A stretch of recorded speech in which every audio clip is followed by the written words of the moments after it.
Hello student, Jalalpur express में आपका स्वागत है। कक्षा 10 का मनोहर रेखा का बुक हम सॉल्व कर रहे थे। प्रश्नावली 1 हमारा हो गया है। अगर आपने नहीं देखा है तो जरूर जाकर चैनल प्लेलिस्ट में जाके देखिए, और नए हैं तो चैनल को जरूर सब्सक्राइब करिए, वीडियो को जरूर शेयर करिए। चलिए शुरू करते हैं। प्रश्नावली 1 का बी का पहला सवाल में क्या बोल रहा है? सिद्ध कीजिए कि 3 करनी में 3 एक परिमेय संख्या नहीं है। सिद्ध कीजिए कि 3 करनी में 3 एक परिमेय संख्या नहीं है। तो पहले परिमेय संख्या क्या होता है? परिमेय संख्या p और q के रूप में होता है, कोई भिन्न होगा, और जो ये q है इसका मान 0 नहीं होना चाहिए। q का मान क्या होगा? 0 नहीं होना चाहिए। और p q का वैल्यू क्या होता है? जैसे हम 1 2 3 4 नेचुरल नंबर या पूर्ण संख्या लेंगे, तो इसको मान लेते हैं परिमेय संख्या नहीं है, मतलब अब परिमेय संख्या सिद्ध करना है तो हम इसको परिमेय संख्या के रूप में मान लेते हैं। तो क्या लिखते हैं? माना 3 करनी में 3 एक परिमेय संख्या है। अब परिमेय संख्या सिद्ध करना था, इसलिए हमने इसको परिमेय संख्या मान लिया है। और क्या करते हैं, हम एक और परिमेय संख्या मान लेते हैं। माना R एक परिमेय संख्या है। माना R एक परिमेय संख्या है, तो दोनों को हमने क्या किया? परिमेय संख्या के रूप में मान लिया। तो दोनों परिमेय संख्या, तो इसको हम बराबर लिख सकते हैं। क्या लिख सकते हैं? 3 करनी में 3 बराबर R। 3 करनी में 3 बराबर R हो जाएगा। तो करनी में 3 बराबर क्या हो जाएगा? R/3। करनी में 3 बराबर R/3 हो जाएगा। तो क्या है? R एक परिमेय संख्या है। R एक परिमेय संख्या है। R क्या है? एक परिमेय संख्या है। इसलिए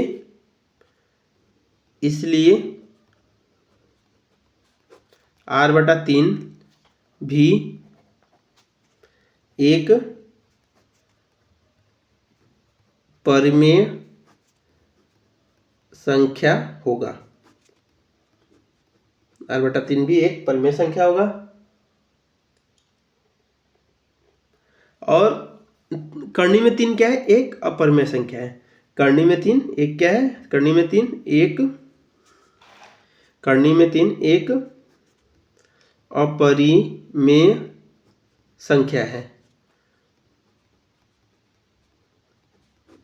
करनी में 3 क्या है? एक अपरिमेय संख्या है। करनी में 3 क्या है? एक अपरिमेय संख्या है। इसलिए क्या हो सकता है? इसलिए परिमेय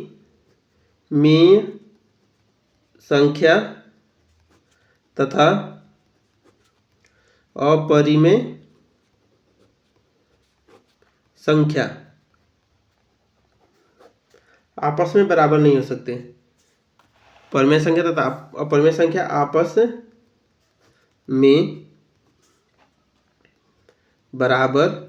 में बराबर नहीं हो सकते।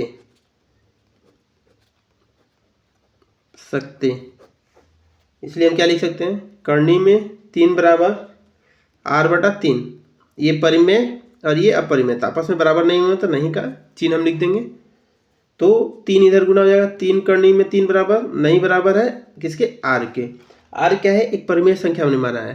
3 करनी में 3 बराबर R को हमने क्या किया? परिमेय संख्या माना है। परिमेय संख्या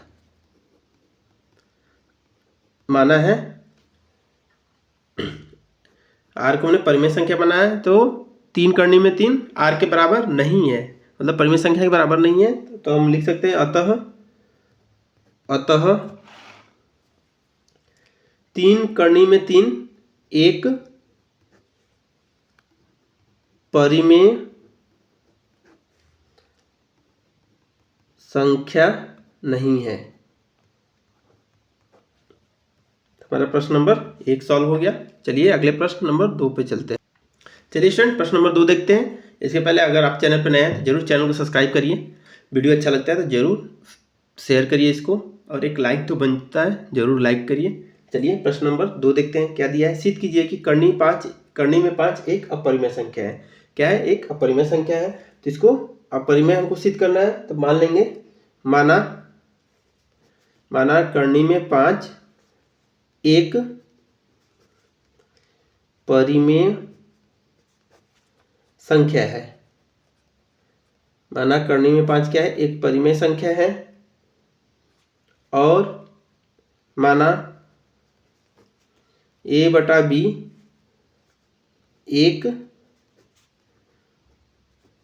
परिमेय संख्या है। a बटा b क्या है, एक परिमेय संख्या है। a और b क्या होगा, यहाँ पे a और b सहअभाज्य संख्या होगी। सहअभाज्य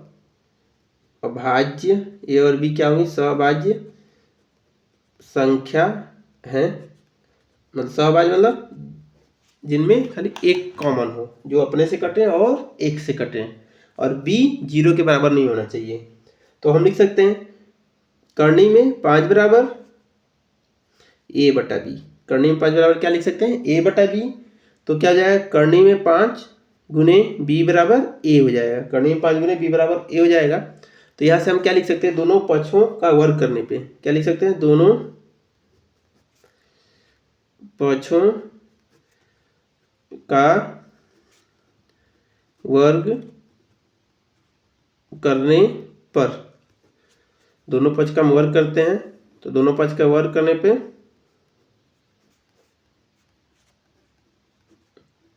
तो क्या हो जाएगा, करनी में 5 गुने करनी में 5 होगा तो 5b स्क्वायर हो जाएगा, और ये क्या हो जाएगा a स्क्वायर। तो समीकरण नंबर 1 हो गया हमारे पास, 5b स्क्वायर हो जाएगा और a स्क्वायर। तो ये समीकरण नंबर 1 हो गया।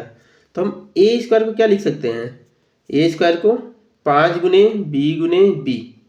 मान लीजिए कोई संख्या है, कोई संख्या क्या है, 18 है, ठीक। इसका गुणनखंड क्या होगा, 2 गुने 3 गुने 3। तो 2 से 18 विभाज्य है, 3 से भी 18 विभाज्य है, 3 से भी 18 विभाज्य है। उसी तरह a स्क्वायर गुणनखंड क्या हो गया, 5 गुने b। तो b से a स्क्वायर विभाज्य है, 5 से भी a स्क्वायर विभाज्य है। तो लिख सकते हैं 5 से a स्क्वायर विभाज्य है। 5 से क्या है, a स्क्वायर विभाज्य है। तो a भी 5 से विभाज्य होगा। तो a भी 5 से विभाज्य होगा।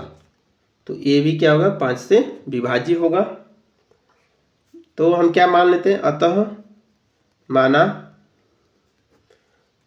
a बराबर 5c, a बराबर 5c मान लेते हैं। तो अब समीकरण नंबर 1 में रखते हैं।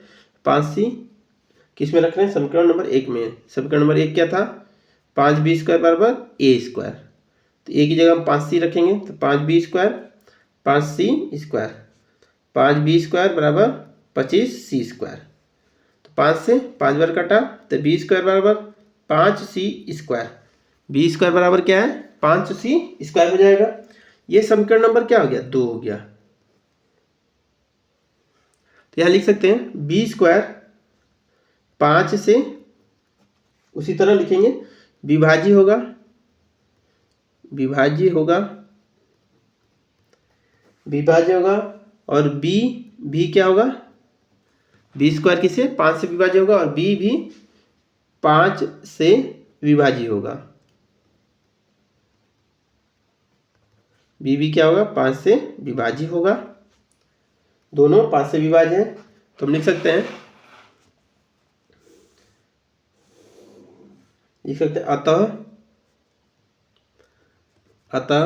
a और b में से कम से कम, a और b में से कम एक उभयनिष्ठ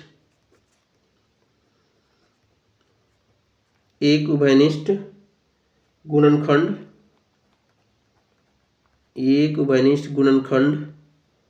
5 होगा। एक उभयनिष्ठ गुणनखंड क्या होगा, 5 होगा। इस तथ्य पर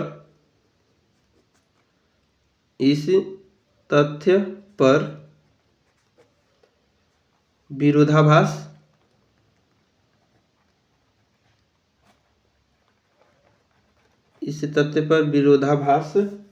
होता है कि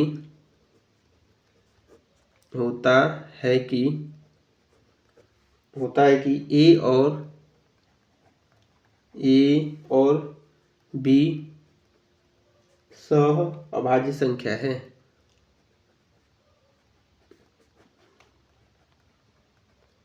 संख्या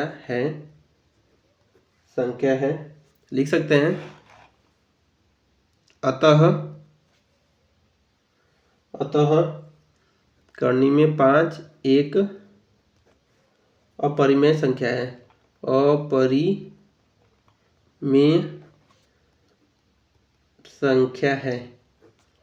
करनी में 5 एक अपरिमेय संख्या है। तो हमारा प्रश्न नंबर 2 सॉल्व हो गया। चलिए प्रश्न नंबर 3 की तरफ चलते हैं।